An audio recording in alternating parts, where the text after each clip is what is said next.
अस्सलामुअलैकुम बच्चों, खुश आमदीद नेक्स्ट लेवल पॉडकास्ट में। आज है एक बहुत खास दिन, ईद का दिन। ये मुबारक। और हम दोनों अभी अभी ईद की नमाज पढ़कर वापस आए हैं और बहुत एक्साइटेड हैं। चलो अहमद, शुरू करते हैं आज की किस्त, जिसमें बात होगी ईद के दिन की खुशियों पर। ईद की सुबह कितनी खास होती है ना।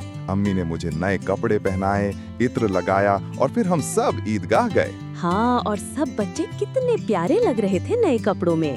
रंग बिरंगी चमकदार चप्पलें और खुशबू हर तरफ। बिल्कुल।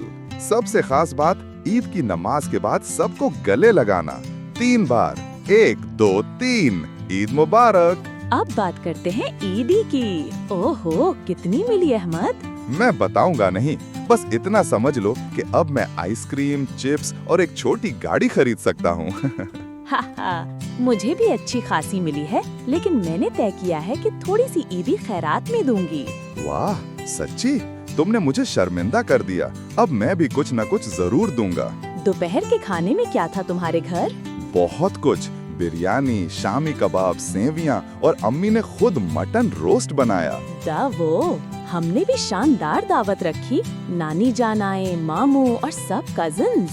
ईद का मजा सिर्फ खाने में नहीं, बल्कि एक साथ खाने में है। तुम जानते हो अहमद, ईद सिर्फ खुशी मनाने का दिन नहीं, बल्कि दूसरों के चेहरों पर खुशी लाने का दिन भी है। जी, हमारे अब्बू ने हमें एक गरीब फैमिली के बच्चों के लिए कपड़े दिलवाने दिए। जब वो बच्चे हंसे तो लगा जैसे असल ईदी हमें मिली हो। बिल्कुल। और मेरे अब्बू कहते हैं, खुशी तभी मुकम्मल होती है जब उसे दूसरों के साथ बांटा जाए। तो बच्चों, ईद के दिन सिर्फ ईदी ना गिनो, दुआएं भी दो। और अगर मुमकिन हो तो किसी की मदद जरूर करो, क्योंकि यही ईद का असल पैगाम है। प्यार, खलूस और दूसरों का ख्याल, यही है नेक्स्ट लेवल वाला तरीका। अगर आपको हमारी आज की ईद वाली किस्त पसंद आई हो तो क्या करना है अहमद? लाइक, सब्सक्राइब और शेयर करना ना भूलें। ईद मुबारक बच्चों, और सुनते रहिए नेक्स्ट लेवल पॉडकास्ट। अल्लाह हाफिज।